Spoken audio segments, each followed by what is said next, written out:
Dernier conseil, c'est organise ton temps. Nazim waqtik. Le grand fléau chez beaucoup de jeunes, c'est le gaspillage de temps. On ne sait pas profiter de notre temps et s'organiser. Et là, donc bien sûr, on ne sait pas classer les priorités.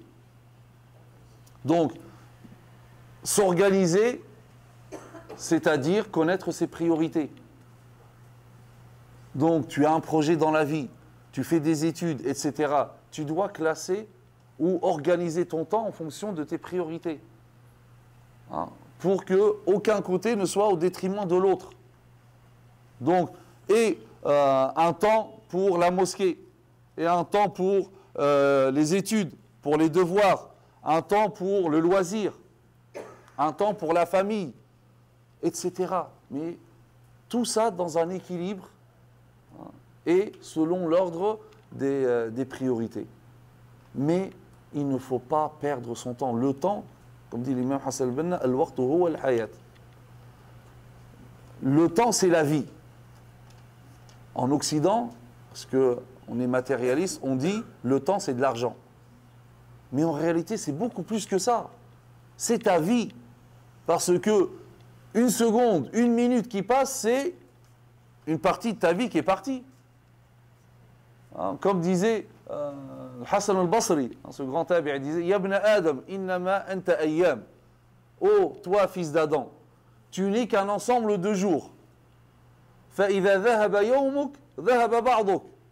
Si un jour, un de tes jours est parti, c'est une partie de toi qui est partie. Et il dit, et si une partie de toi est partie, bientôt le tout va partir. Donc, chaque seconde doit être exploitée. C'est-à-dire que le musulman, il ne doit pas, ah, j'arrive le soir, demain je ne sais pas ce que je vais faire. Normalement, tu sais, lorsque tu dors la nuit, tu sais exactement ce que tu vas faire demain. Tout est planifié.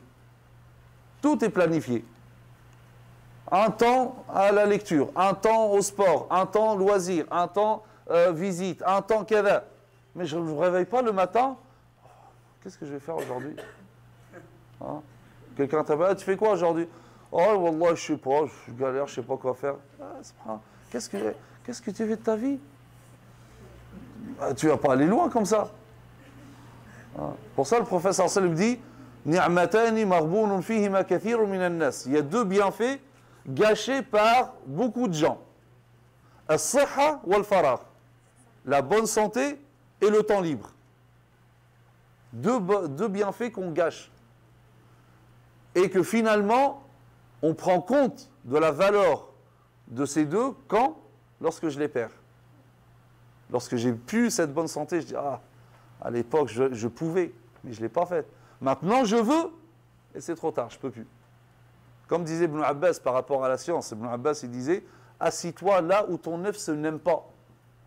Nefs n'aime pas qu'on vienne s'asseoir comme ça, on a quoi, voilà, ah, j'ai pas que ça à faire. Hein, viens en cours à la mosquée. Non, j'ai les courses à faire. Non, j'ai un truc à faire.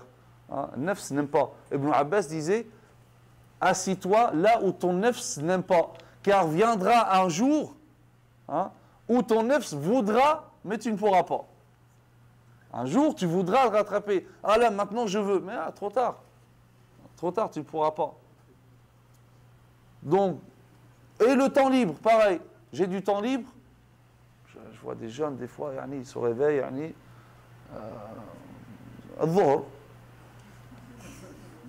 Je ne sais pas, pour le dhuhr, c'est devenu subh. Ils se réveillent pour le dhuhr. Encore, le dhuhr, c'est déjà pas mal. Et des fois, c'est des jeunes, machallah, hein, attention, mosquée. Mais il ne fait rien de sa journée. Rien. Il ne produit rien. Hein, comme disait l'un des savants, il dit, si tu ne rajoutes rien sur cette terre, c'est toi qui es en plus sur cette terre. Hein. Yani, vas-y, produis. Fais quelque chose. Subhanallah, elle est temps libre et tu le gâches à rien faire, etc. Là, yani, ce temps-là, le jour du jugement dernier, donc tu vas être jugé sur ça. Et tu vas regretter. Il dit, ce temps libre, j'aurais pu faire ça, j'aurais pu faire telle chose. Mais Et surtout, ne pas laisser les choses toujours, je vais faire. Oui, tu vois, Inch'Allah, demain. La tu'ajjal amal al-yawm ila al-ghad. Comme disait Omar ibn Abdel Aziz. Il ne faut pas ajourner ce que tu peux faire aujourd'hui. Toujours en train d'ajourner, comme disaient les savants, at-taswifu min ash-shaytan. Ou at-taswifu jundun min julud ash-shaytan. Le fait je vais faire, c'est l'un des soldats de shaytan. Et il disait aussi, la majorité des gens de l'enfer, c'est al-musawwifoun.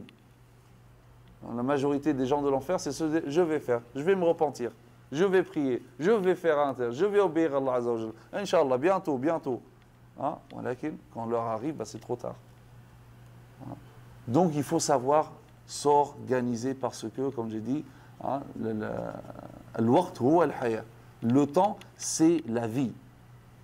Et donc, toi, jeune, il ne faut pas laisser passer ton temps comme ça à rien faire.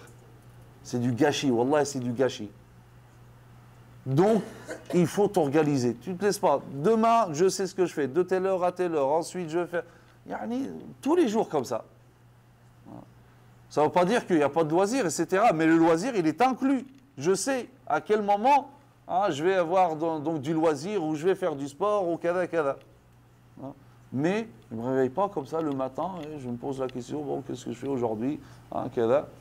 Ça, c'est vraiment une perte de temps. Donc voilà, c'est 10 conseils.